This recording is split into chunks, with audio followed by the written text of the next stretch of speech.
Hey, welcome back to another episode with Giselle Ureña. For those that don't know me, hi, welcome to my channel. And for those that are returning, welcome back. I'm so glad to have you once again.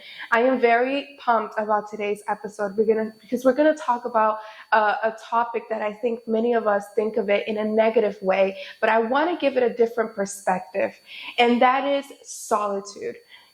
I use the word solitude for a reason because right now we think of it as, oh, I am lonely. I am isolated. I don't have a community. I don't have connections.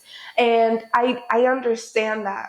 And that is true, right? You may feel lonely many times. Everyone has felt that way. But I want you to think of it from a different perspective.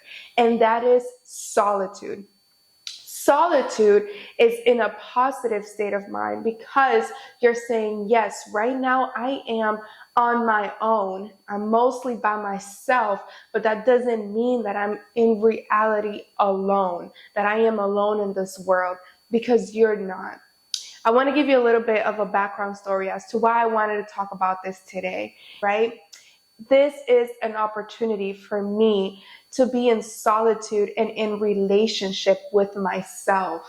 And there is beauty in that. And I want that you are now in a deep intimacy with you. And this is your opportunity to now go through the biggest and most transformative season of your life.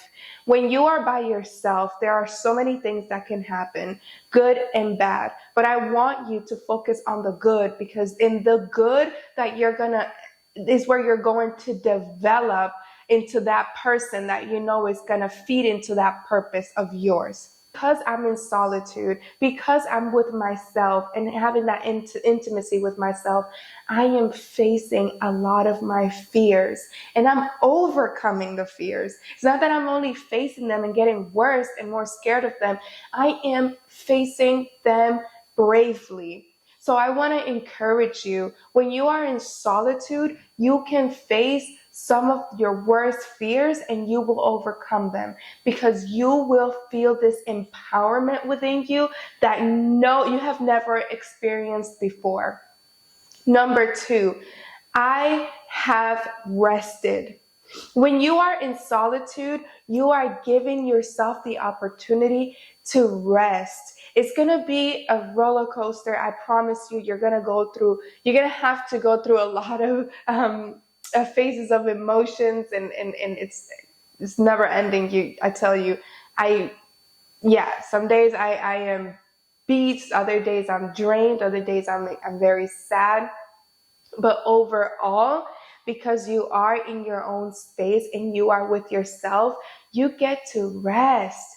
You get to calm down. And it's going to take time. In the beginning, my mind was so chaotic. It always is most of the time. But I have learned in this season of solitude how to be still, how to calm my thoughts, how to deal with my emotions and control them and breathe in and breathe out. So I want to encourage you to take that time, even if it's once a week. I don't know who you are. You might be a mother, a parent. You might live with a lot of family members.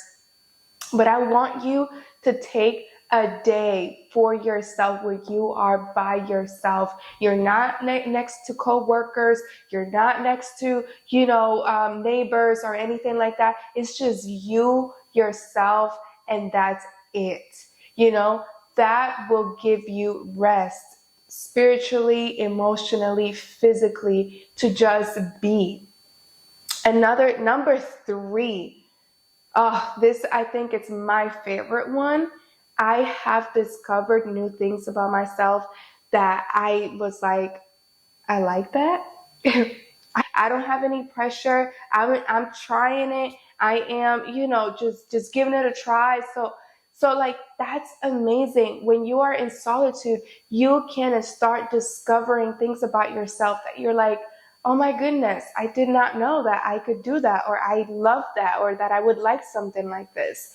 And so you just start discovering and be an adventure. The fourth thing that I've developed in solitude is a deeper connection with my faith. I feel that when you are in such chaos, when you're in the midst of storms and so much trouble, and not even just trouble, sometimes it's just everything loud, everything is moving and back to back and expecting so much from you, you don't feel like you have a sense of intimacy with anything. And so when you are in solitude, you build a different type of connection with your faith, with your spiritual stability, because you're intertwining now with you and yourself and what makes you. And so I want to tell you that if you are in this right now, or if this is the year that you need to start being more on your own so that you can be with yourself. Keyword, be with yourself. It's not be by yourself. No, be with yourself. So start that so that you can be in tune with what makes you hopeful, with what makes you, dream, what makes you be creative, what makes you prioritize yourself. It's gonna be so hard. Oh my God, I'm telling you, this is all that I'm telling you. I'm still working on it, and I'm still being gracious to myself and saying, hey, it's okay. Some days you're gonna want to go back into what you already know and what you're used to, but this is a challenge for you that's gonna transform you into a better being. So do that. And then lastly, the fifth thing that has happened to me, and that's changed me completely in this solitude season, is my self-love. Oh man, I tell you, I've been through so much, and you see me on this camera, and I know you've been through a lot. I know you have, and I whoever you are, I see you and I feel you. I truly do, from the bottom of my heart.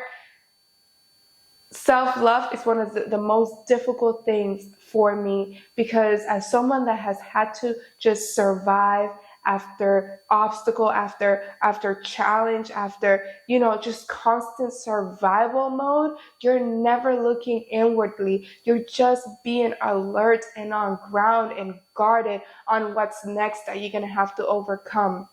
But being in this solitude season, I've been able to just be and love me and say, oh my God, you are so beautiful and you are amazing and you are gonna do everything that you put your mind to. It makes me even want to cry, because I know the things that I went through in my younger years, in my childhood, in my teens, that made me feel so worthless. That made me feel like I'm another one in the list. It's just amazing how you get to appreciate then what you are and who you are and what you have, that you just start realizing I am enough, and everything that I have is enough. I have it. I have what I need. I have what I need to be good and satisfied today. And I have what I need and what it takes to be and get to the levels and into the life that I see myself rising above and achieving in my life. So I hope that you enjoy this, because these are the 5 things, and this is not only it. There is so much more that you can experience in a season of solitude.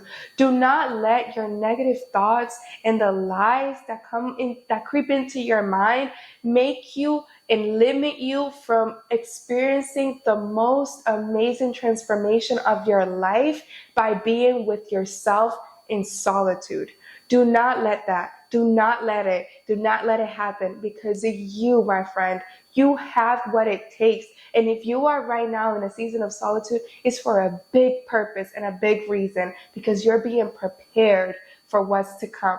And what's to come is don't forget to subscribe, like, and share this message if you enjoyed it. And leave your comment below. I would love to interact and get to know your part and your side. Any comments? All right. Thank you so much, everyone. I appreciate